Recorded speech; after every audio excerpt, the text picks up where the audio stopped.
So let's talk about the smear campaign from the narcissist perspective. And if you're new here, I have narcissistic personality disorder. So everybody knows the smear campaign is when a narcissist sets out to ruin your reputation because you have hurt them, or because you have made them uncomfortable, or because you have tried to replace us. We feel like you tried to replace us. And a lot of people think the smear campaign starts at the end of the relationship, but it actually starts during the relationship, where the narcissist will start to spread rumors and half-truths to people around you, to get them on, like, to build people against you, to get people on the narcissist side. So when the relationship inevitably blows up, guess what? The rumors are already there. Like, hey, look, I told you she was going to say that. I told you, because I knew the type of person she was. You know what I mean? To protect my reputation, to give me a front-end excuse to talk shit about you later on. And guess what? If you're dating me or married to me and you take me back after I smear you online, guess what? It makes everything I said about you true, even if it's not. Because people be like, dang, well, he must have forgave her for doing all that crazy stuff he posted. Ignore.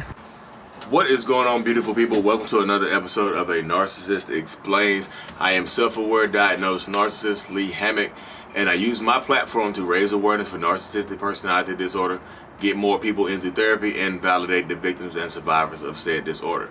I use this series right here to, take my TikToks and YouTube shorts and make them longer. They are 60 seconds or less. This is going to be longer than 60 seconds, of course. So the video you just watched was about the all-encompassing smear campaign, the good old smear campaign from the narcissist. And if you're new here, if you don't know what the smear campaign is, it's literally when a narcissist just like takes your name and your name and your reputation and tries to smear it in crap and feces and things like that, with a bunch of lies, a bunch of made up stuff and things like that. That's what the smear campaign is. And to the narcissist, the smear campaign is like an ongoing threat. And it always, like I said, I think people think the smear campaign starts at the end, like when y'all break up. However y'all break up, if they leave you, if they get caught cheating and they want to protect their reputation, they'll smear your name. If you break up with them, they'll smear your name. Whatever, they'll go to smear your name regardless. But a lot of people think it starts after the relationship ends, but it actually starts during the actual relationship dynamic. And it's like I said, the relationship dynamic, I say relationship dynamic because it's not just an intimate relationship, boyfriend, girlfriend, husband, wife, whatever. This can be parent, child, grandparent, child, grandparent, grandchild, whatever, aunts, uncle, whatever. The friends. The relationship dynamic remains, the relationship dynamic is not very important, but the smear campaign starts before the relationship dynamic disintegrates. Let's say if you're dating somebody and they're always like taking little jabs at you online, saying little things about you online, like here and there, little smear, like little hits to you online and things like that. Or to your friends and family, always making little jokes at your expense in front of y'all mutual friends, in front of your family and things like that. And then y'all break up, and those jokes all of a sudden are not jokes anymore. They become serious. They're like, I thought you was just joking when you said that. No, I was not joking. She's literally out of her mind crazy. I told you she was crazy. Now look at her. She's crazy. She lies. She steals. She don't bathe. She stink. Blah blah blah. Whatever it is. You know what I mean? That's literally how it is. And sometimes they'll be running your name through the mud. But like a lot of times the best way to deal with the smear campaign is to just ignore it. Like just let it fizzle out on its own. And sometimes it takes longer to fizzle out than others, because some people really have a hatred and disdain for you. They really don't care about you. They really, really are angry at you and with you and things like that. So they'll drag it out for a very, very long time, years even. And this is hard to ignore, but like if they're taking shots at you years later, you know what I mean? If they're taking shots at you years later, then that's literally what they mean there. That's literally just anger bubbling to the surface. This is anger coming out. You know what I mean? There's literally anger and things like that just bubbling to the surface and coming out over a period of years.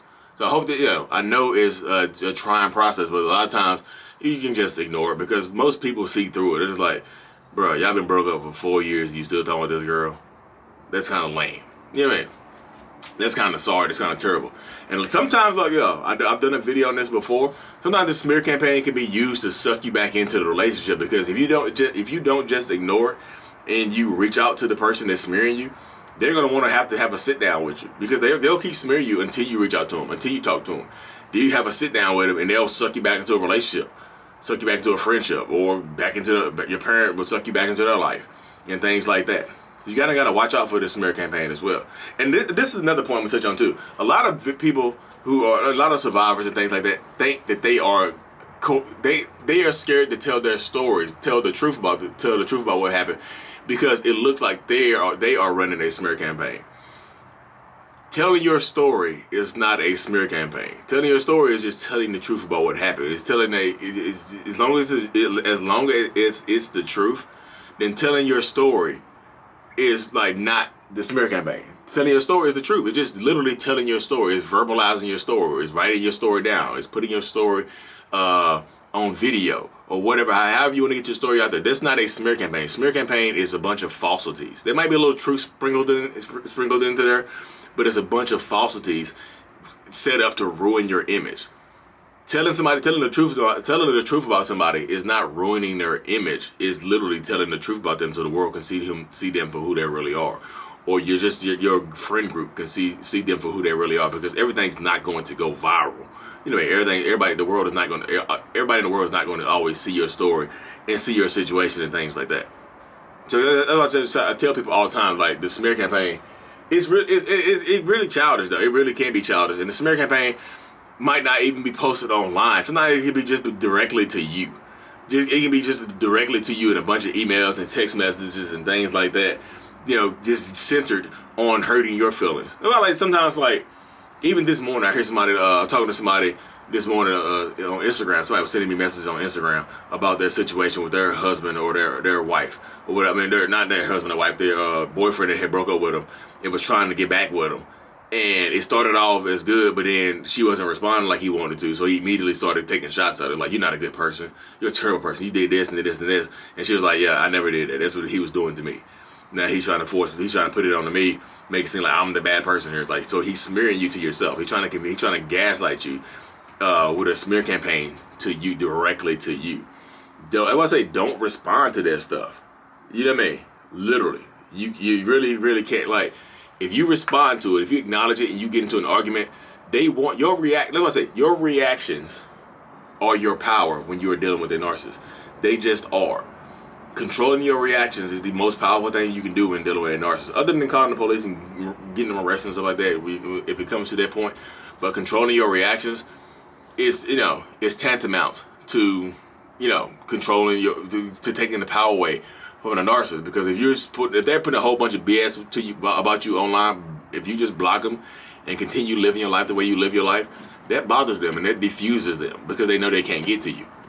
But if they're putting stuff online or telling stuff to your friends and stuff like that, and you react and you reach out to them and you put something online about them, then it's just like their reaction.